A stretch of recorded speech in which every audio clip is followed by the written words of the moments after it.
नमस्कार प्रिय दर्शकों, बूढ़ी चिड़िया ने बताया कि बुढ़ापे में औलाद साथ क्यों छोड़ जाती है। आज का वीडियो सभी को पूरा देखना चाहिए, क्योंकि बुढ़ापा तो एक दिन सभी पर आएगा। जो आज बालक है वह कल युवा बनेगा, परसों जवान बनेगा और आगे फिर बुढ़ापा स्वीकार करना ही पड़ेगा, चाहे कुछ भी कर लो। इसमें किसी की नहीं चलती है। ऐसा नहीं है कि कोई व्यक्ति अधिक धनवान है तो वह कुछ रिश्वत दे देगा और बुढ़ापा उस पर असर नहीं करेगा। ऐसा नहीं है कि कोई बड़ा बहादुर है, लोग उससे डरते हैं तो बुढ़ापा भी उसके डर से उसके पास नहीं जाएगा।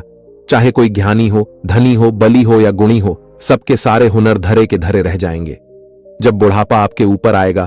तब इसलिए यह जानकारी सबको ध्यान से सुननी चाहिए। प्रिय दर्शकों, आपको इस वीडियो से पता चलेगा कि औलाद बुढ़ापे में साथ क्यों छोड़ जाती है। इस बात को समझाने के लिए हमें इस कहानी को ध्यान से सुनना चाहिए। किसी जंगल में एक बहुत बड़ा बरगद का वृक्ष था। उस वृक्ष पर हजारों भांति भांति के पक्षी दिन भर किलोल करते रहते थे। अर्थात पूरे जंगल के पक्षी उस वट वृक्ष पर विश्राम करने के लिए जाते रहते थे। कुछ पक्षियों का तो वह वृक्ष स्थायी निवास था। उस वृक्ष पर रहकर पक्षी अपार आनंद की अनुभूति प्राप्त करते थे। प्रिय दर्शकों, कहते हैं, हम जब किसी स्थान पर या किसी व्यक्ति के साथ एक लंबे समय तक रहते हैं तो हमें उससे लगाव हो जाता है। इसी तरह उस वृक्ष पर रहने वाले सभी पक्षियों को उस वट वृक्ष से मोह हो गया था। प्रिय दर्शकों, एक दिन के बाद जंगल में सूखा पड़ गया। कई वर्षों से पानी नहीं बरसा था। जंगल के वृक्ष सूख कर मुरझाने लगे। वह वट वृक्ष भी पानी ना मिलने के कारण सूखने लगा। समस्त पक्षी धीरे धीरे करके उस वृक्ष को छोड़ करके जाने लगे। जब वह वृक्ष पूरे तरीके से सूख गया और उसके पत्ते डालियां टूटकर नीचे गिरने लगे तो उस वृक्ष पर रहने वाले सारे पक्षी उस वृक्ष को त्याग करके किसी दूसरे स्थान पर चले।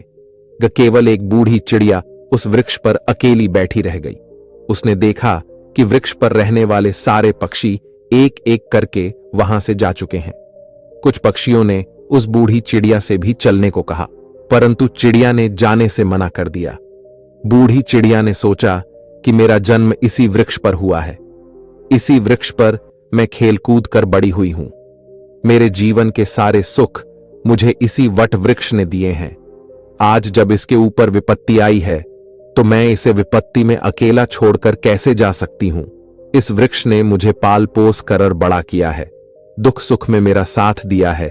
मुझ पर इस वृक्ष का उधार है। मैं मरकर भी इस वृक्ष को छोड़कर नहीं जाऊंगी। वह लोग बड़े खुदगर्ज होते हैं जो अपने माँ बाप को बुढ़ापे में छोड़कर चले जाते हैं या परदेश में रहकर सुखपूर्वक जीवन यापन करते हैं। घर पर अपने वृद्ध जनों को भूल जाते हैं। ऐसी संतान के लिए धिक्कार है जो अपने माँ बाप के बुढ़ापे का सहारा नहीं बनती है। सोचो, जब तुम असहाय थे, जब तुम कमजोर थे, जब तुम्हारे माँ बाप ने तुम्हारा साथ छोड़ा था, क्या जब तुम बीमार हुए थे तब वह तुम्हें छोड़कर कहीं गए थे? क्या जब तुमने किसी से झगड़ा किया था और तुम झगड़े में पड़ गए थे तो क्या तुम्हारे माँ बाप ने तुम्हें अकेला छोड़ दिया था? जब तुम्हारे माँ बाप के मन में किसी अच्छी चीज को खाने की इच्छा उत्पन्न हुई थी तब उन्होंने वह चीज तुम्हें छोड़कर कभी अकेले खाई थी? क्या आज वह बूढ़े हो गए हैं तो तुम्हें उनसे घृणा होने लगी है? तुम्हारे लिए उन्होंने इतना किया, तुम उनके लिए इतना भी नहीं कर सकते कि उनके बुढ़ापे की लाठी बन जाओ? प्रिय दर्शकों, बूढ़ी चिड़िया ने मरते दम तक वृक्ष का साथ ना छोड़ने की कसम खा ली। कुछ दिन और बीते तो वह वृक्ष बिल्कुल जर्जर हो गया। अब दीमक भी उसे खाने लगी, लेकिन चिड़िया उसे छोड़कर नहीं गई। दिन में थोड़ा इधर उधर घूमकर अपना भोजन जुटा लेती थी और शाम होने पर उसी सूखे हुए वृक्ष पर आकर बैठ जाती थी। इसी तरह से कई रोज बीत गए। प्रिय दर्शकों, जो पक्षी उसे छोड़कर दूसरे स्थान पर चले गए थे, उन्होंने सोचा कि चिड़िया काकी अभी भी उसी सूखे वृक्ष पर बैठी रहती है। क्यों ना हम सब मिलकर कर उनके पास चले और उन्हें समझा बुझाकर अपने पास बुला लाएं। यही सोचकर कुछ पक्षी बूढ़ी चिड़िया के पास गए और उनसे अपने साथ चलने का आग्रह किया। कहने लगे, चिड़िया काकी, तुम कहां इस सूखे वृक्ष पर बैठी रहती हो? इस वृक्ष का जीवन खत्म हो चुका है। मरे के साथ में मरना कहां की समझदारी है? विद्वान कहते हैं, वही जीविका श्रेष्ठ है जिसमें धर्म की हानि ना हो। वही देश श्रेष्ठ है जहां कुटुंब का पालन होता हो। यह वृक्ष बिल्कुल जर्जर हो गया है। दीमक इसे रात दिन खा रही है। किसी दिन हवा के तेज झोंके से यह गिर जाएगा, फिर तुम कहां जाओगी? विद्वान लोग कहते हैं कि शत्रु, कर्जा, अग्नि, बीमारी, इन चारों को समय रहते दबा देना चाहिए। जो इनसे अपना समाधान नहीं करता वह बेमौत मारा जाता है। ठीक इसी प्रकार तुम्हें भी इस वृक्ष को छोड़कर किसी खुशहाल स्थान पर अपना निवास बना लेना चाहिए। प्रिय दर्शकों, समस्त पक्षियों के समझाने पर भी बूढ़ी चिड़िया उस वृक्ष को छोड़ने के लिए तैयार नहीं हुई। कहने लगी, भाइयों, यह वृक्ष मेरे मां बाप के समान है। मेरे माता पिता मुझे जन्म देकर इसी वृक्ष पर मुझे छोड़कर चले गए थे। उनके जाने के बाद मैं इसी वृक्ष पर खेलकर बड़ी हुई हूं। जीवन के सारे सुख मैंने इसी वृक्ष पर पाए हैं। बचपन से लेकर बुढ़ापे तक का सफर मैंने इसी वृक्ष पर व्यतीत किया है। अब इस मुश्किल घड़ी में मैं इसका साथ छोड़कर कैसे चली जाऊं? यह मेरी सबसे बड़ी खुदगर्जी होगी। छोड़कर कैसे चली जाऊं, यह मेरी सबसे बड़ी खुदगर्जी होगी। क्योंकि कहते हैं भक्त, सेवक और शरणागत। जो यह कहता हो कि मैं आपका ही हूं, तो इन लोगों को संकट पड़ने पर भी नहीं छोड़ना चाहिए। जो इन्हें संकट पड़ने पर छोड़कर जाता है उसे बहुत बड़ा पाप लगता है। और जिसने अपना पालन पोषण किया हो, दुख में साथ ना छोड़ा हो, जो ऐसे माता पिता को छोड़ता है तो वह जघन्य अपराध का भागी होता है। उन संतानों को कभी मनुष्य की योनि में जन्म नहीं मिलता। चिड़िया ने कहा, मैं अपनी मृत्यु तक इसी वृक्ष पर रहूंगी। आप लोग जाइए यहां से, मैं यहां से नहीं जाना चाहती हूं। प्रिय दर्शकों, चिड़िया की बात सुनकर सारे पक्षी निराश हो जाते हैं। वह सभी लौटकर वापस चले जाते हैं। कुछ कुछ पक्षी तो कहने लगते हैं कि भाई, या इस बूढ़ी चिड़िया के साथ साथ इसकी बुद्धि भी सट गई है, इसीलिए उसे हमारा समझाना अच्छा नहीं लगता है। अगले दिन कुछ पक्षी फिर उसे समझाने के लिए आए, लेकिन चिड़िया ने जाने से फिर मना कर दिया।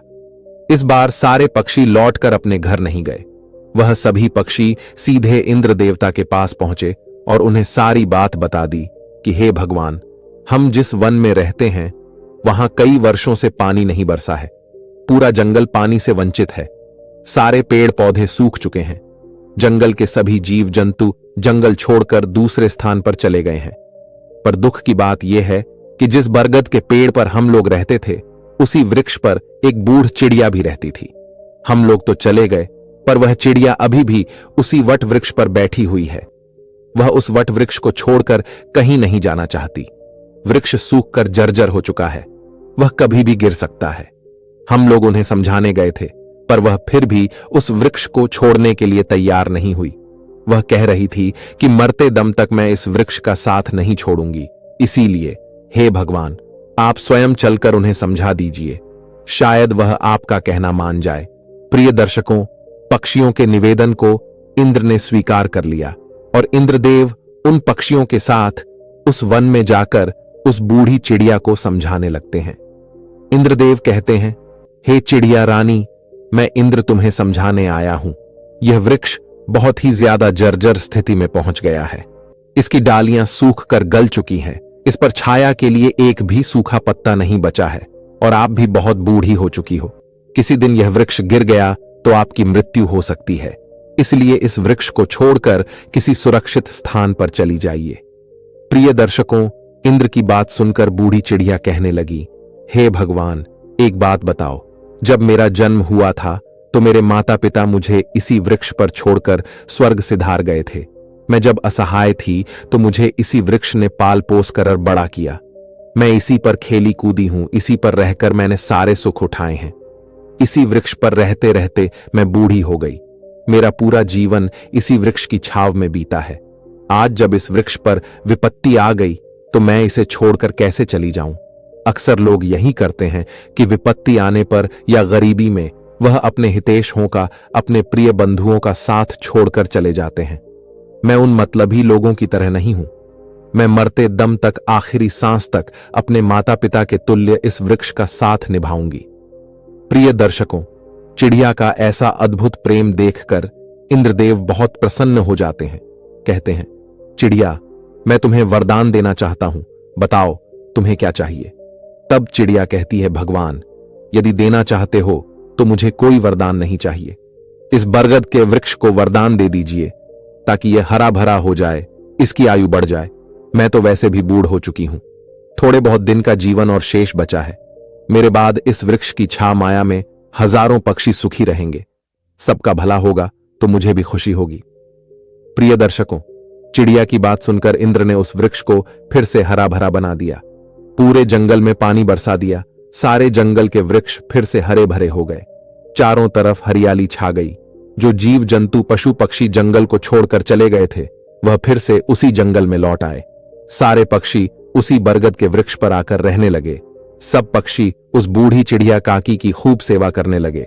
उनके लिए भोजन पानी सब वहीं लाकर देते थे। प्रिय दर्शक को इस प्रकार चिड़िया का शेष जीवन सुखपूर्वक बीत गया।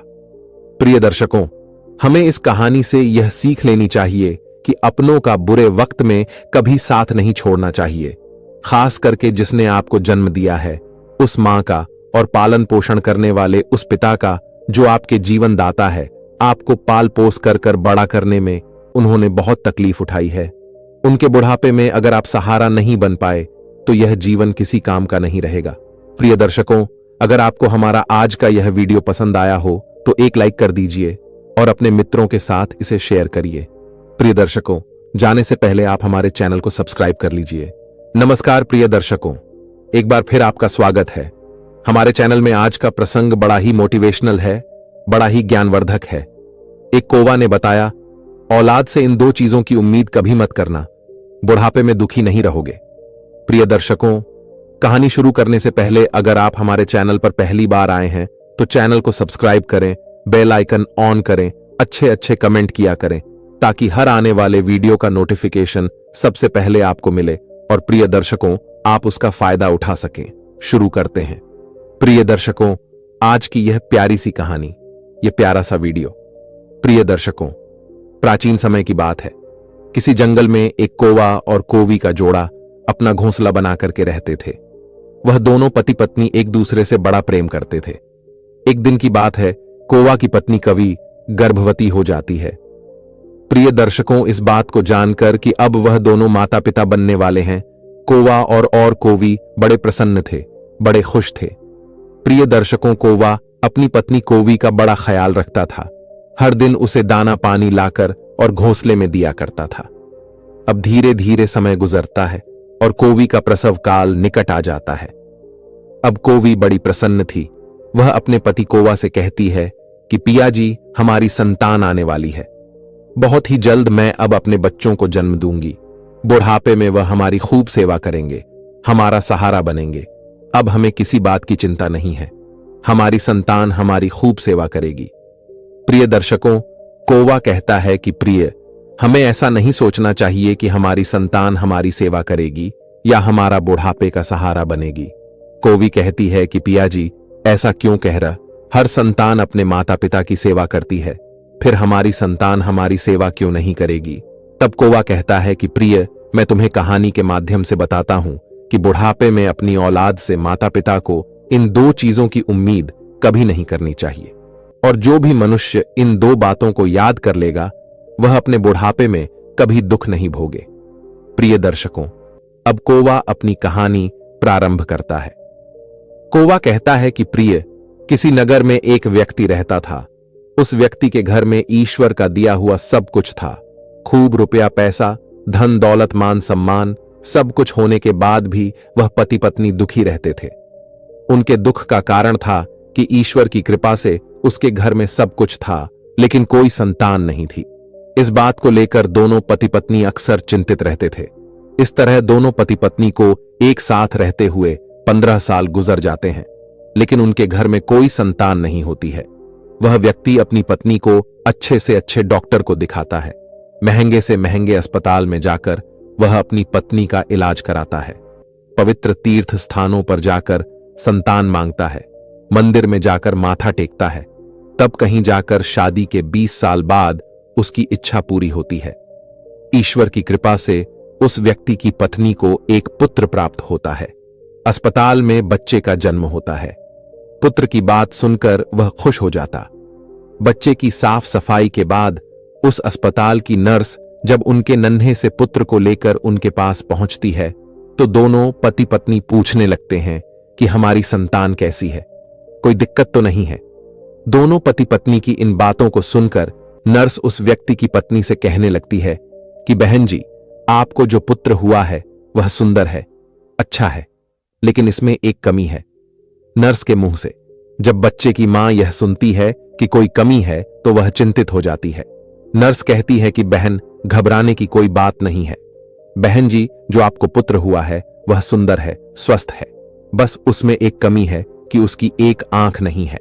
तुम्हारा पुत्र एक आंख से काना है, बस यही कमी है, बाकी सब ठीक है। प्रिय दर्शकों, जब उस मां को यह पता चलता है कि मेरे बेटे की एक आंख नहीं है, मेरा पुत्र एक आंख से काना है, तो वह मां रोने लगती है और अपने पुत्र को सीने से लगा लेती है और कहने लगती है कि कोई बात नहीं, मेरे पुत्र की एक आंख नहीं है तो क्या हुआ, एक आंख तो सही है, जैसा भी है, पर यह तो मेरे दिल का टुकड़ा है। मेरे लिए दुनिया का सबसे सुंदर बच्चा मेरा पुत्र है। प्रिय दर्शकों, मां के लिए सभी संतानें बराबर होती हैं, चाहे कोई काला कुरूप हो या चाहे कोई गोरा और सुंदर मां कभी अपने बच्चों का शरीर नहीं देखती, वह उनकी आत्मा से जुड़ी होती है। मां उस बालक को देखकर कहती है, कितना सुंदर है मेरा बच्चा। प्रिय दर्शकों, उस मां की इन बातों को सुनकर नर्स की आंखों में भी पानी आ जाता है। वह नर्स सोचने लगती है, यदि परमात्मा को संतान का सुख देना ही था तो इस पुत्र को दोनों आंखें दे देता, इसमें क्या चला जाता। वह मां कहने लगती है कि कोई बात नहीं, जैसा भी है, आखिर है तो मेरा ही बेटा, पर आज इसकी अगर दोनों आंखें सलामत होती तो और भी अच्छा होता। दोनों आंखों के साथ मेरा पुत्र कितना सुंदर लगता। प्रिय दर्शकों, मां की इन बातों को वह नर सुनती है तो वह कहने लगती है कि बहन जी, यदि आप चाहती हो कि आपके पुत्र की दोनों आंखें हों तो ऐसा भी हो सकता है। जब मां यह सुनती है कि उसके बच्चे की दोनों आंखें लग सकती हैं तो वह कहने लगी, नर्स मैडम, यह कैसे संभव है। अब नर्स उन्हें बताते हुए कहती है कि ऐसा हो तो सकता है उसके लिए आप दोनों माता पिता में से किसी एक को अपनी एक आंख देनी होगी, इससे आपके पुत्र की दोनों आंखें ठीक हो जाएंगी। प्रिय दर्शकों, नर्स की इन बात को जब वह व्यक्ति सुनता है तो कहने लगता है, कोई बात नहीं नर्स मैडम, हमारे पुत्र की एक आंख तो सही सलामत है, हमारा पुत्र एक आंख से ही दुनिया देख सकता है, दूसरी आंख इसे लगाने की कोई जरूरत नहीं है। हमारा पुत्र जैसा भी है अच्छा है, मैं अपनी आंखें दान नहीं कर सकता क्योंकि मेरा घर मेरी मेहनत मजदूरी से ही चलता है। जब मेरी एक नहीं होगी तो कैसे मैं अपने परिवार को पाल पाऊंगा, कैसे इस बच्चे का खर्च उठा पाऊंगा। यह तो तभी संभव है जब मेरी दोनों आंखें ठीक होंगी। मैं एक पिता हूं और अपनी पत्नी को और बच्चों को पालने का भार मेरे कंधों पर है। अब रही बात मेरे पुत्र की एक आंख की, तो यह सब परमात्मा की देन है। ईश्वर ने जिसे जिस रूप में भेजा है वह हमारा पुत्र उसी रूप में ठीक है। प्रिय दर्शकों, पिता ने तो साफ इनकार कर दिया, लेकिन मां तो आखिर मां होती है। वह नर से कहती है कि मैडम, यदि ऐसा हो सकता है तो मैं अपनी एक आंख अपने पुत्र को देना चाहती हूं। मेरा क्या है, मुझे तो घर पर ही रहना है, लेकिन मेरे बेटे को तो अपना पूरा जीवन काटना है। इसलिए नर्स मैडम, मैं अपनी एक आंख अपने पुत्र को देना चाहती हूं। जब वह व्यक्ति अपनी पत्नी से कहता है कि इस तरह तो तुम कानी हो जाओगी, तो वह मां कहती है कि मुझे मंजूर है कि मैं कानी हो जाऊं, लेकिन मैं अपने पुत्र को दोनों आंखों के साथ देखना चाहती हूं। मेरी एक आंख ले लो और मेरे बेटे को लगा दो। मेरे बेटे की जब दोनों आंखें होंगी तो दोनों आंखों के साथ वह कितना सुंदर लगे। मैं अपने पुत्र को एक आंख दान में देना चाहती हूं। प्रिय दर्शकों, इस प्रकार मां के कहने पर डॉक्टर उस मां की एक आंख निकालकर उसके पुत्र को लगा देते हैं। इस तरह पुत्र की दोनों आंखें सही हो जाती हैं और मां एक आंख पुत्र को देने के बाद कानी हो जाती है। प्रिय दर्शकों, कौवा आगे कोवी से कहता है कि प्रिय, कुछ दिन तक सभी लोग अस्पताल में रहते हैं। जब दोनों मां बेटे स्वस्थ हो जाते हैं तो अस्पताल से मां बेटे को छुट्टी मिल जाती है। इस प्रकार वह व्यक्ति अपनी पत्नी और पुत्र को लेकर अपने घर आ जाता है और दोनों पति पत्नी मिलकर अपने पुत्र का पालन पोषण करने लगते हैं। इस प्रकार अपने बच्चे का पालन पोषण करते हुए और उनका पुत्र 5 साल का हो जाता है। सब कुछ अच्छा चल रहा होता है। तभी एक दिन उस बच्चे के पिता के किसी सड़क दुर्घटना में प्राण चले जाते हैं। जब उसकी पत्नी को अपने पति की मौत की खबर मिलती है तो वह बेचारी दहाड़े मारकर रोने लगती है। वह सोचने लगती है कि मेरा 5 साल का बच्चा है, घर में एक ही कमाने वाले थे और वह भी मुझे छोड़कर चले गए। अब मैं इस बच्चे का पालन पोषण कैसे कर पाऊंगी? अब यह सोच सोचकर वह दहाड़े मारकर रोने लगती है। उसका ना धोना सुनकर आस पड़ोस के लोग आ जाते हैं और उस लाचार मां को समझाने लगते हैं, उसे धीरज रखने को कहते हैं और किसी तरह समझा बुझाकर उस व्यक्ति का अंतिम संस्कार करते हैं। प्रिय दर्शकों, इस प्रकार वह लाचार मां अपने 5 साल के बच्चे के साथ जीवन बिताने लगती है। घर में जो जमा पूंजी थी वह सब तो संतान पाने की छां में, उसके इलाज करा में पहले ही खर्च हो चुकी थी। पति के मृत्यु के बाद जो भी बचता है वह पति के अंतिम संस्कार में चला जाता है। इस प्रकार वह मां दूसरों के घरों में झाड़ू पोंछा करके, दूसरों के घरों में बर्तन मांज करके अपने पुत्र का पालन पोषण करने लगती है। वह मां दूसरों के घरों में झाड़ू पोंछा करती, दूसरों के घरों में बर्तन साफ करती, लेकिन अपने पुत्र को कोई दुख तकलीफ नहीं होने देती। वह दूसरों के घरों में नौकरानी बनकर पैसे कमाती, अपने पुत्र को खेलने के लिए अच्छे अच्छे खिलौने लेकर आती, अपने पुत्र को अच्छे अच्छे वस्त्र लाकर देती, हर समय अपने बच्चे के साथ परछाई की तरह बनी रहती थी। जब उसका बेटा थोड़ा और बड़ा हो जाता है, जब वह पुत्र 6 साल का हो जाता है, तो एक दिन वह मां अपने बेटे को लेकर एक विद्यालय में पहुंचती है और उस विद्यालय के प्रधानाचार्य से विनयपूर्वक कहती है कि भाई साहब, मुझे अपने बेटे का इस विद्यालय में दाखिला कराना है। प्रिय दर्शकों, वह मां जिस विद्यालय में अपने बच्चे का एडमिशन कराने जाती है, वह विद्यालय उस नगर का एक प्रसिद्ध विद्यालय होता है। उस विद्यालय में अमीर लोगों के बच्चे पढ़ते थे। जब उस विद्यालय का बड़ा मास्टर फटे पुराने कपड़े में उसकी मां को देखता है तो सोचने लगता है कि बच्चा तो सुंदर है, लेकिन मां कपड़ों से ऐसी लग रही है जैसे कोई भिखारी हो। ये बेचारी कहां से इस बच्चे की किताबें और इतनी महंगी फीस भर पाएगी? इसलिए वह समझाते हुए उस बच्चे की मां से कहता है कि बहन जी, हमारे विद्यालय की फीस कुछ ज्यादा है। हमारे विद्यालय में अमीरों के बच्चे पढ़ते हैं, इसलिए व्यय होगा। आप अपने बच्चे का एडमिशन किसी सरकारी स्कूल में करा दें। मास अर्जी की इन बातों को सुनकर मां कहने लगती है कि सर जी, आप पैसों की चिंता मत करिए, आपकी जो भी फीस हुआ करेगी उसे मैं समय से जमा कर दिया करूंगी। मेरा एकलौता बालक है और मैं चाहती हूं कि मेरा बच्चा पढ़ लिख कर बड़ा डॉक्टर बन जाए, इसलिए मैं इसे आपके विद्यालय में लेकर आई हूं। प्रिय दर्शकों, वह बड़ा मास्टर जब उस मां की इन बातों को सुनता है तो उस मां की बातों को सुनकर वह बहुत ही प्रभावित होता है और उस बच्चे की मां से कहता है, ठीक है बहन जी, यदि तुम जिद करती हो तो हम तुम्हारे बच्चे को रख लेते हैं। इस प्रकार उसके बच्चे का एडमिशन उस विद्यालय में हो जाता है और वह बालक विद्यालय में पढ़ने जाने लगता है। प्रिय दर्शकों, पहले तो वह मां 5 घरों में झाड़ू पोंछा करके अपनी गुजर कर लेती थी, लेकिन अब अपने पुत्र के एडमिशन के बाद अपने पुत्र की पढ़ाई की खातिर वह 10 घरों में काम करने लगी। वह मां दूसरों के घरों में झाड़ू पोंछा करके अपने पुत्र को पढ़ाने लिखाने लगती है। पढ़ते पढ़ते वह पुत्र जब 5वीं कक्षा में आ जाता है, जब उसकी उम्र 10 साल की हो जाती है, तो एक दिन स्कूल के सभी बच्चे मिलकर उस बालक को चिढ़ाने लगते हैं और खेल खेल में कहने लगते हैं कि देखो देखो, एक आंख वाली कानी का बेटा आ गया, इसकी मां एक आंख से कानी है।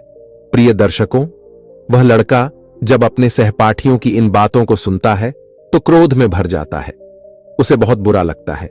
जब विद्यालय की छुट्टी होती है तो छुट्टी के समय हमेशा की तरह उसकी मां उसे लेने आती है। आज भी वह एक आंख से कानी मां अपने बेटे को स्कूल में लेने आई थी, तो वह लड़का अपनी मां से कहता है कि मां, कल से तुम मुझे विद्यालय में छोड़ने मत आना और बुलाने भी मत आना। जब मां पूछती है कि पुत्र, यह बात हो गई, तुम ऐसा क्यों कह रहे हो, तो लड़का कहने लगता है कि मां, तुम्हारी सूरत ठीक नहीं है, तुम एक आंख से कानी हो। तुम जब मेरे साथ विद्यालय में आती हो तो मेरे साथ के लड़के मेरा मजाक उड़ाते हैं और तुम्हारी वजह से मुझे शर्मिंदा होना पड़ता है। तुम ऐसी हो वैसी हो, इस तरह की वह बातें करते हैं। प्रिय दर्शकों, वह लड़का अपनी मां से दुनिया भर की शिकायतें करता है।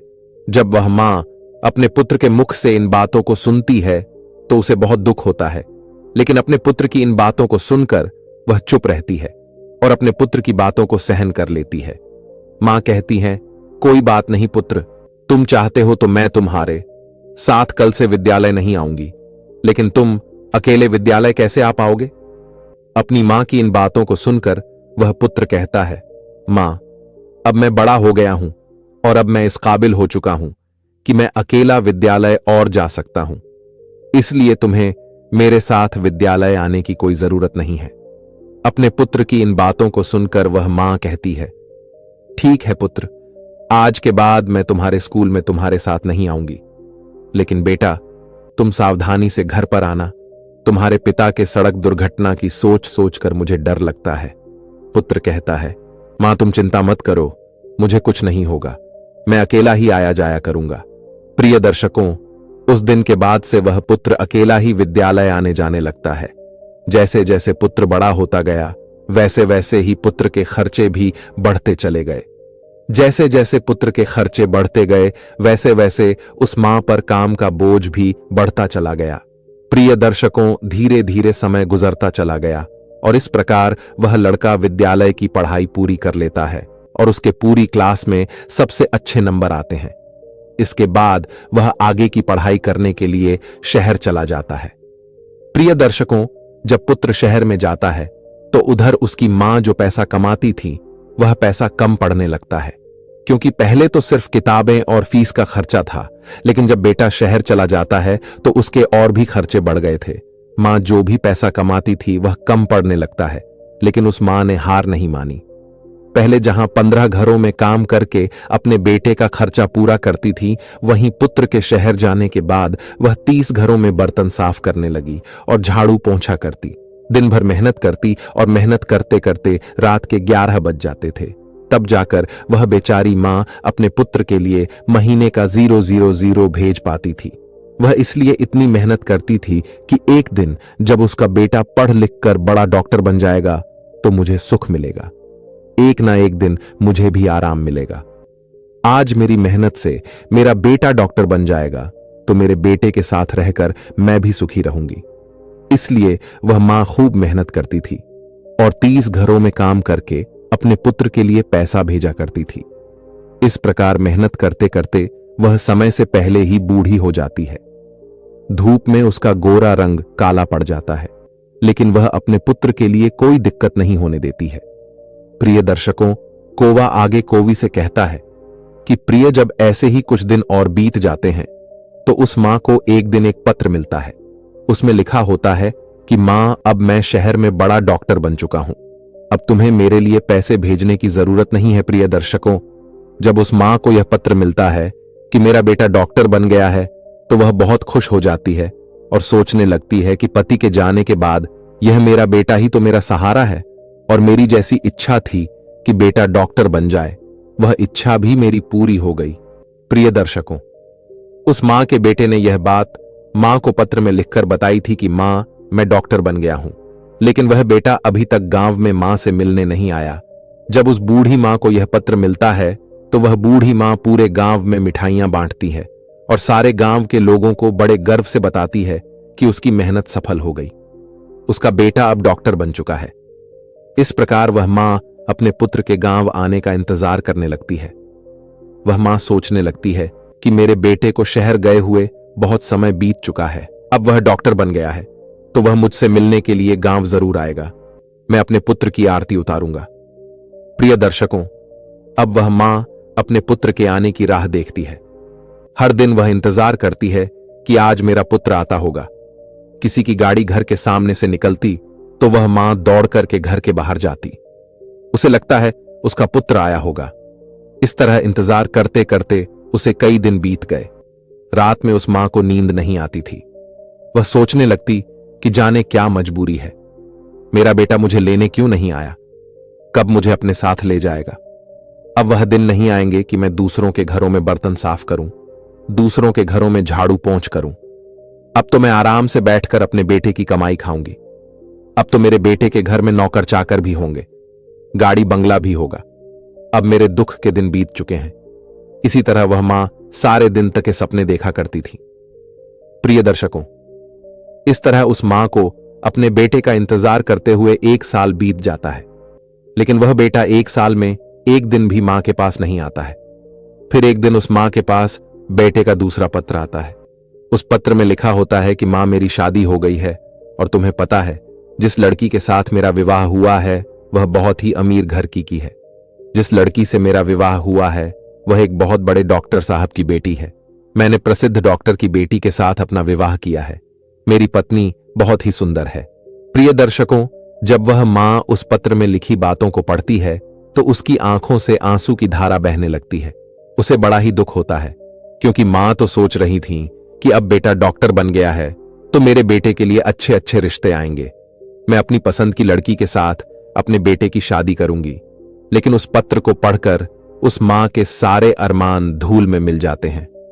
वह मां सोचती है कि हे भगवान, मैंने ऐसे कौन से पाप किए थे, ऐसी मुझसे कौन सी गलती हो गई जो मुझे इतनी बड़ी सजा मिल रही है।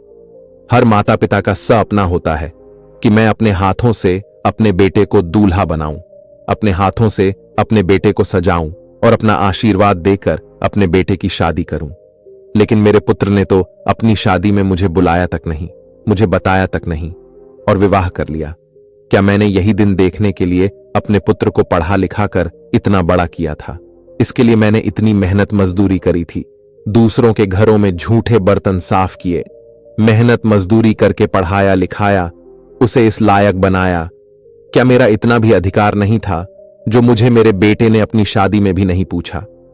अब शादी करने के बाद पत्र लिखकर बता रहा है कि मां, मैंने शादी कर ली। प्रिय दर्शकों, यह सोच सोच कर वह मां पूरी रात आंसू बहा रही। इतना होने के बाद भी मां अपने पुत्र को दुआएं देती रही। रोते रोते वह सो जाती है। प्रिय दर्शकों, फिर भी उस मां के मुंह से अपने बेटे के लिए आशीर्वाद ही निकलता है। कहती है, कोई बात नहीं बेटा, तुमने बिना बताए शादी कर ली, लेकिन मेरा आशीर्वाद तुम्हारे साथ है। अब मां सोचती है कि मेरे पुत्र ने विवाह तो कर लिया, उसकी पत्नी भी आ गई, अब हो सकता है कि मेरा बेटा और बहू दोनों मिलकर मुझसे मिलने मेरे घर आए। मैं अपनी बहू को देखूंगी, बहू मेरे पैर दबाएगी, मैं अपनी पुत्र वधू को आशीर्वाद दूंगी। यह सोच सोचकर वह मां अपने बेटा और बहू का इंतजार करने लगती है। प्रिय दर्शकों, इस तरह उस मां को अपने बेटा और बहू का इंतजार करते करते 1 साल निकल जाता है। लेकिन 1 साल बीतने के बाद भी उस मां से मिलने बेटा नहीं आता है, न बहू आती है। फिर कुछ दिन बाद उस मां को तीसरा पत्र मिलता है, जिसमें लिखा होता है कि हे मां, अब तुम दादी बन गई हो, भगवान की कृपा से हमारे घर बेटा आया है।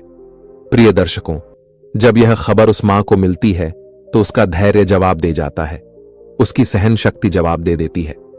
प्रिय दर्शकों, जिस मां का पुत्र बड़ा डॉक्टर बन जाए, विवाह कर ले, उसका बेटा हो जाए और उसका उसकी मां को पता ना चले तो उसके दिल पर क्या बीतेगी। जिस पुत्र का जीवन बनाने में उस मां ने अपना सब कुछ कुर्बान कर दिया, उस पुत्र का वर्षों से चेहरा ना देखा हो तो अपने पुत्र के लिए व्याकुल होना स्वाभाविक है। जब वह मां अपने पुत्र के लिए ज्यादा व्याकुल हो जाती है तो उस मां के मन में आता है कि अब तो रहा नहीं जाता। वह फिर कुछ देर के लिए विचारों में खो जाती है, सोचती है चलो कोई बात नहीं, पोता भी हो गया है तो बहुत अच्छी बात है। अब मैं अपने पोता को देखूंगी, मैं अपने पोते को अपनी गोद में खिलाऊंगी, मैं उसके लिए पालना लाऊंगी। अब मेरा बेटा जरूर मेरी बहू और पोते के साथ मेरे पास आएगा। यही सब सोच सोच कर वह मां व्याकुल होने लगती। जब इंतजार करते करते उस मां को 7 महीने बीत जाते हैं और जब उस मां से मिलने कोई भी नहीं आता है तो उस मां के सब्र का बांध टूटने लगता है। वह व्याकुल हो जाती है और उसी व्याकुलता में वह मां यह फैसला करती है कि चाहे कुछ भी हो जाए, मैं अपने पोता को देखने जरूर जाऊंगी।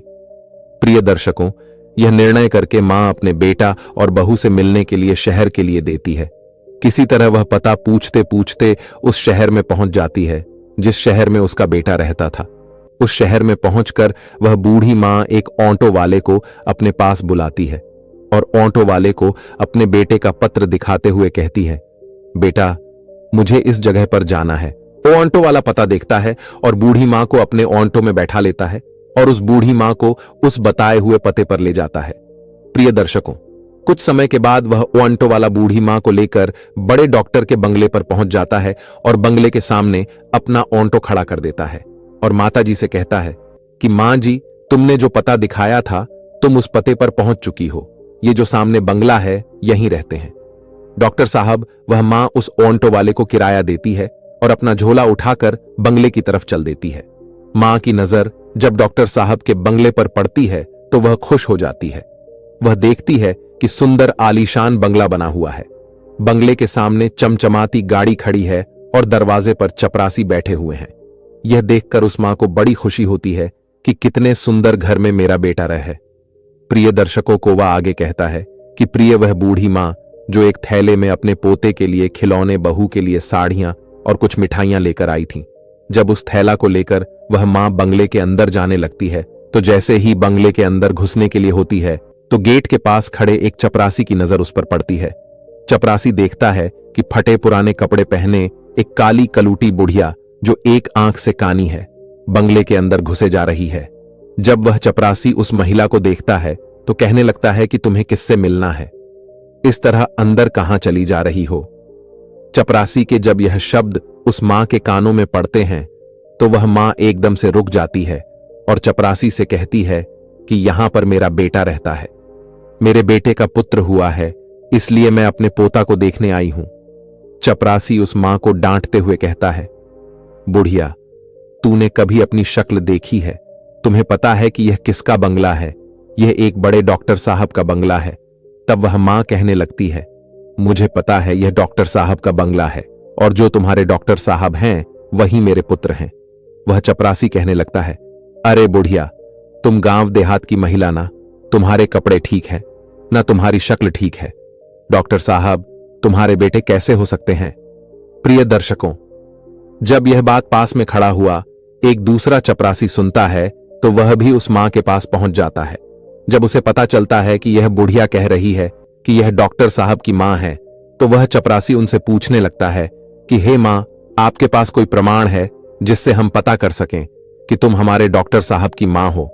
जब वह मां उस दूसरे चपरासी की इन बातों को सुनती है तो तुरंत ही अपनी साड़ी के पल्लू में बंधा हुआ वह पत्र उस चपरासी को दिखाती है जो उसके पुत्र ने अपनी मां को भेजे थे। जब चपरासी उस पत्र को खोलकर देखते हैं और भेजने वाले का पता देखते हैं तो उस बूढ़ी मां से माफी मांगने लगते हैं और कहते हैं, हे मां, हमें माफ कर दो, हमें नहीं पता था कि तुम डॉक्टर साहब की मां हो।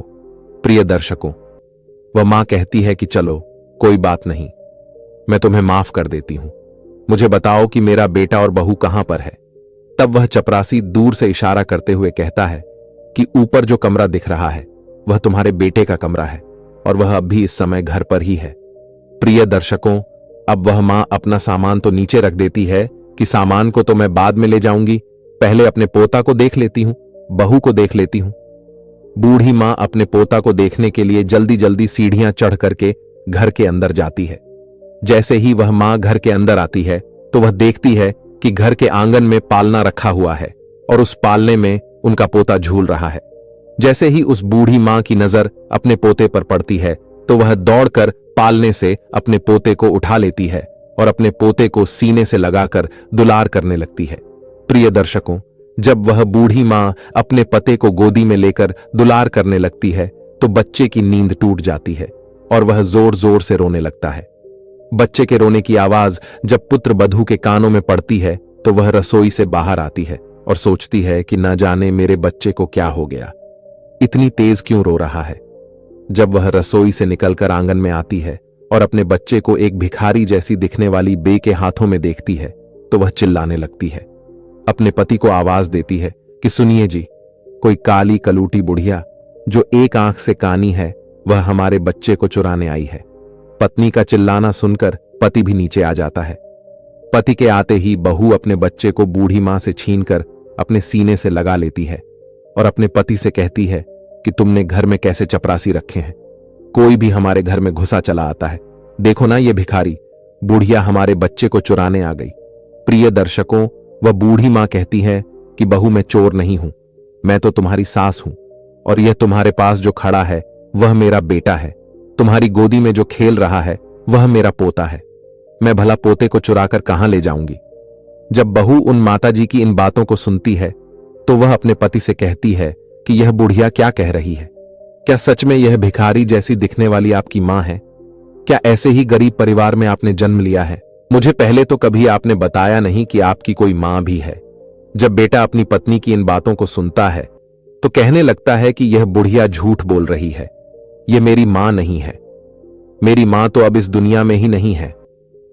प्रिय दर्शकों, अपने बेटे की इन बातों को सुनकर मां को बहुत धक्का सा लगता है। वह मां एकदम से रोने लगती है और कहने लगती है कि बेटा, तू कैसी बातें करता है।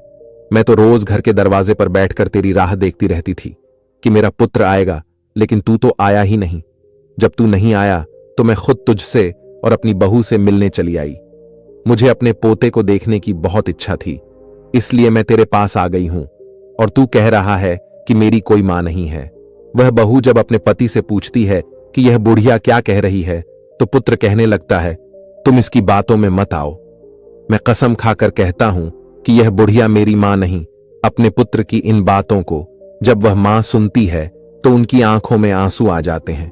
वह सोचने लगती है कि जिस बेटे को मैंने मेहनत मजदूरी करके पढ़ाया लिखाया डॉक्टर बनाया, वही बेटा धन और पद के नशे में मुझे पहचानने से इनकार कर रहा है।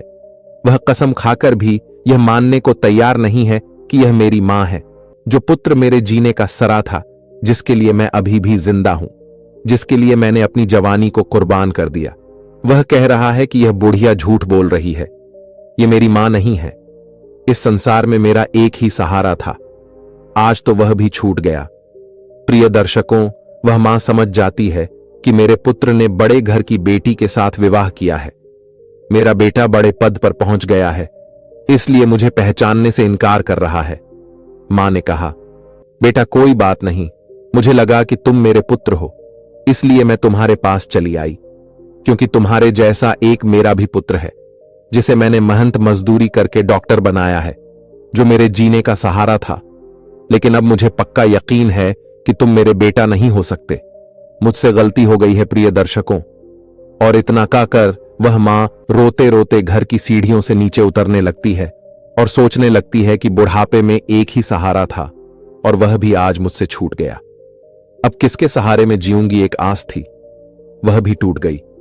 वह मां सोचती है कि जिसे मैंने जीवन की खुशी समझा था, जिसको मैंने अपने जीवन जीने का अधिकार माना था, जो जीवन की नैया को पार लगाने वाला था, वही इस बूढ़ी जीवन नैया को मझधार में डुबा रहा है। प्रिय दर्शकों, इस प्रकार रोते रोते मां भारी कदमों से नीचे उतरने लगती है। अब उनके मन में एक भावना उठती है कि जब बेटे ने ही मुंह मोड़ लिया है तो अब जीकर मैं क्या करूंगी। अब बेटा ही नहीं रहा तो इस जीवन का क्या होगा। इस प्रकार वह मां अपने बेटे के घर से बाहर निकल जाती है और बंगले के बाहर जो चपरासियों का कमरा था वहां पहुंच जाती है और एक चपरासी को अपने पास बुलाकर कहती है, बेटा मुझे एक पत्र लिखवाना है, क्या तुम मेरे लिए इतना कर सकते हो। प्रिय दर्शकों, क्योंकि चपरासियों को तो पहले ही पता था कि यह बूढ़ी औरत डॉक्टर साहब की मां है, इसलिए वह तुरंत ही कागज कलम ले आता है और पूछने लगता है कि बताओ मां जी, मुझे क्या लिखना है। इस तरह बूढ़ी मां बोलती जाती हैं और वह चपरासी लिखता जाता है। जब वह पत्र पूरा लिखा जाता है तो वह मां उस चपरासी से कहती है, बेटा मुझे बहुत जोरों की प्यास लगी है, क्या तुम मेरे लिए थोड़ा पानी ला सकते हो। प्रिय दर्शकों, उस मां के कहने पर चपरासी तो बूढ़ी मां के लिए पानी लेने चला जाता है और इधर वह बूढ़ी मां अपनी साड़ी का फंदा पंखे में डालकर और आत्महत्या कर लेती है। जब चपरासी पानी लेकर वापस लौटता है तो कमरे का नजारा देखकर हैरान रह जाता है। चपरासी देखता है वह माताजी फांसी के फंदे पर झूल रही है। अब तुरंत ही वह जाकर यह खबर डॉक्टर साहब को देता है। इस खबर को सुनकर वह पति पत्नी दौड़े दौड़े उस कमरे में आते हैं। आगे आगे डॉक्टर साहब और पीछे पीछे उनकी पत्नी दौड़ते हैं। जब वह पुत्र अपनी मां को इस हालत में देखता है तो अपनी मां को देखकर उसके पैरों तले जमीन खिसक जाती है। प्रिय दर्शकों, वह पुत्र अपना माथा पकड़ लेता है और माथा पकड़कर जमीन पर बैठ जाता है। वह सोचने लगता है कि मुझे नहीं पता था कि मेरी बातें मेरी मां को इतनी बुरी लगेंगी। मैं तो अपनी पत्नी को झूठी शान शौकत दिखाने के कारण मां को पहचानने से इनकार कर रहा था, इसलिए कह दिया कि मेरी कोई मां नहीं है। मुझे डर था कि मेरी असलियत जानकर मेरी पत्नी मुझे छोड़ ना दे, इसलिए मैंने यह बोल दिया कि मेरी कोई मां नहीं है। लेकिन तुमने तो मेरे झूठ को सच बना दिया। एक बार पुत्र की मजबूरी के बारे में सोचा होता प्रिय दर्शकों, तभी डॉक्टर साहब की पत्नी की नजर फांसी पर झूलती हुई उस मां के हाथों पर पड़ती है। जब उस बेटे की पत्नी फांसी पर झूलती हुई मां के हाथों में कागज का टुकड़ा देखती है तो वह उस कागज के टुकड़े को बूढ़ मां के हाथों से लेकर पढ़ने लगती है। पढ़ते पढ़ते उसकी आंखें भर आती हैं। उस पत्र में लिखा हुआ था कि बेटा, मेरा आशीर्वाद है कि तुम खूब उन्नति करो। मेरा आशीर्वाद तुम्हारे साथ है। मैं जाते जाते तुम्हें कुछ राज बताना चाहती हूं। बेटा, मैं अच्छी नहीं दिखती हूं, तो उसके पीछे भी एक कारण तुम ही हो। जब तुम्हारा जन्म हुआ था उस समय तुम्हारी एक आंख नहीं थी। मैंने अपनी एक आंख तुम्हें देकर तुम्हें सुंदर बनाया था, सुंदर रूप दिया, और मैं कुरूप हो गई। और उसी कुरूप चेहरे से तुम नफरत करते हो क्योंकि मैं कानी हूं और दूसरा मेरा रंग काला है। यह भी ऐसा नहीं था। बेटा, आज तुम जिस मुकाम पर बैठे हो उस मुकाम पर तुम्हें पहुंचाने के लिए मैंने दिन रात मेहनत की है। मैंने कभी नहीं देखा कि कितनी गर्मी है, कितनी सर्दी है तुम्हें पढ़ाने लिखाने के लिए, तुम्हारे खर्चे उठाने के लिए। मैं काली कलूटी हो गई, उसका भी मुझे कोई मलाल नहीं है। तुम सुंदर हो, इसकी मुझे खुशी है। मैं तुम्हें देखना चाहती थी, अपने पोता को देखना चाहती थी, अपनी बहू से मिलना चाहती थी। इसलिए मैं शहर चली आई, क्योंकि तुमने तो कभी गांव आकर मेरा हाल नहीं पूछा। लेकिन जब मैं स्वयं चलकर तुमसे मिलने आई तो तुमने तो मुझे पहचानने से इनकार कर दिया। इसीलिए लगा कि अब दुनिया में मेरा कोई नहीं है। अब जीने का मेरा उद्देश्य खत्म हो गया है। जब कोई रहा नहीं तो मेरे जीने का क्या फायदा। बेटा, जाते जाते ईश्वर से प्रार्थना करती हूं कि तुम सदा खुश रहो, तुम्हारी संतान खुशी रहे। प्रिय दर्शकों, जब उस बेटे की पत्नी यह पत्र पढ़कर अपने पति को सुनाती है तो उस बेटे का सर शर्म से नीचे झुक जाता है। उसे अपने आप से घृणा होने लगती है कि जिस मां ने मेरी जिंदगी बनाने में अपना सब कुछ निछावर कर दिया, वही मां आज मेरी चौखट पर मुझसे मिलने आई तो मैंने एक गिलास पानी तक नहीं पूछा। इस प्रकार दोनों पति पत्नी अपनी गलती के लिए उस मरी हुई मां से माफी मांगते हैं। लेकिन अब क्या हो सकता था, वह मां तो उनकी माफी सुनने के लिए वहां मौजूद नहीं थी, उनसे बहुत दूर जा चुकी थी, जहां से कोई नहीं आता। प्रिय दर्शकों, अब डॉक्टर साहब के जीवन में सिर्फ पछताना ही रह गया था। कैसी यह दुनिया है, कुछ लोगों के जीवन में मां नहीं होती तो वह सारे जीवन मां के लिए तरसते हैं, और जिसके जीवन में मां होती है तो उस मां की बच्चे कदर नहीं करते। प्रिय दर्शकों, पत्नी और बच्चे दोबारा मिल सकते हैं पर मां दोबारा नहीं मिल सकती। प्रिय दर्शकों, एक संतान ही माता पिता के जीने का सहारा होती है, बुढ़ापे की लाठी होती है। ऐसे में जब बेटा ही अपने धन के नशे में, अपने पद के नशे में माता पिता को पहचानने से इनकार कर देता है, या अपने माता पिता को भुला देता है, या घमंड में आकर उनका अपमान कर देता है, तो दुनिया में माता पिता को सबसे बड़ा दुख ऐसे ही बेटों से होता है। माता पिता अपनी संतानों का भविष्य बनाने के लिए, उन्हें सफल बनाने के लिए अपना पूरा जीवन लगा देते हैं, और जब वही संतान धन और पद के नशे में अपने मां बाप का अपमान करती है तो उन्हें बहुत ही पीड़ा होती है। प्रिय दर्शकों, कोवा आगे कहता है कि प्रिय, यदि आपके मां बाप हैं तो उनका आदर करना चाहिए, क्योंकि मनुष्य की सफलता में मां बाप का ही योगदान है। कुछ मूर्ख बच्चे पूछते हैं कि मां तुमने हमारे लिए क्या किया है। अरे मूर्ख बच्चे, जो कुछ किया है माता पिता ने ही तो किया है। तुमको बनाया, तुमको पढ़ाया लिखाया, तुम्हें पालने में दुख उठाया। माता पिता को भूलकर तुम तो अपने आप को भूल गए हो। बच्चा यह भूल जाता है कि मां बाप के अतिरिक्त दुनिया में दूसरा उसका कोई भला चाहने वाला नहीं है। माता पिता मर के भी तुम्हारा भला ही चाहेंगे। ऐसा हितेश तुम्हें कहां मिलेगा। और सब लोग जो तुम्हारे अपने होने का दावा कर रहे हैं, वह सिर्फ एक निश्चित समय तक और एक मतलब तक ही तुम्हारा भला चाहते हैं। लेकिन माता पिता बिना स्वार्थ के जीवन भर तुम्हारा हित चाहते हैं। प्रिय दर्शकों, कोवा आगे कहता है कि प्रिय, एक पुत्र को जन्म देने में एक स्त्री अपनी सुंदरता को खो देती है, लेकिन वही पुत्र जब जवान होता है, जब उसकी शादी हो जाती है, तो वही पुत्र अपनी पत्नी की सुंदरता में अपने माता पिता को खो देता है। माता पिता अपनी संतान के सुखों के लिए सब कुछ त्याग देते हैं, लेकिन जब बच्चे बड़े हो जाते हैं, कुछ देने के काबिल हो जाते हैं, तो हम क्या देते हैं? सिर्फ आंसू, लाचारी, दुख, अकेलापन। प्रिय दर्शकों, जो संतान माता पिता को सिर्फ इसलिए भुला देती है कि उनके बुढ़ापे को देखकर आपके मित्रों में आपकी इज्जत कम हो जाएगी, तो यह उनकी सबसे बड़ी भूल है। उम्र के इस पड़ाव पर पहुंचने के बाद आपकी और आपके मित्रों की भी यही हालत होगी। आपका भी रूप और जवानी इसी तरह की हो जाएगी। आपके भी उस रूप को देखकर लोग आपसे नफरत करने लगेंगे। प्रिय दर्शकों, कोवा आगे कहता है कि प्रिय जवानी में माता पिता को औलाद से किन किन चीजों की उम्मीद भूल कर भी नहीं करनी चाहिए। प्रिय दर्शकों, ध्यान देकर सुनो। नंबर 1 कि आपकी औलाद आपके बूढ़े होने पर आपका सहारा बन सकती है। इस बात की उम्मीद बिल्कुल ना करें। इसलिए पहले से ही अपने आप को मजबूत बनाकर रखें। अपने आप को स्वयं संभालने में सामर्थ्यवान बनाएं। कुछ जमा पूंजी इकट्ठी करके रखें। नंबर 2, कभी इस बात का भ्रम न रखें कि आपकी संतान आपको नहीं भूलेगी। पत्नी और बच्चों के प्रेम में पड़कर पद प्रतिष्ठा के नशे में वह आपको भी भूल सकते हैं। इसलिए उनसे उतनी ही उम्मीद रखिए जितनी उनके दूर होने पर आपको दुख ना दे। प्रिय दर्शकों, हमारी आज की यह कहानी यहां समाप्त होती है। हम उम्मीद करते हैं कि आपको हमारा आज का यह वीडियो, आज की यह कहानी पसंद आई होगी और आप इससे ढेर सारी प्रेरणा लेंगे। मिलते हैं अगली ज्ञान चर्चा के साथ।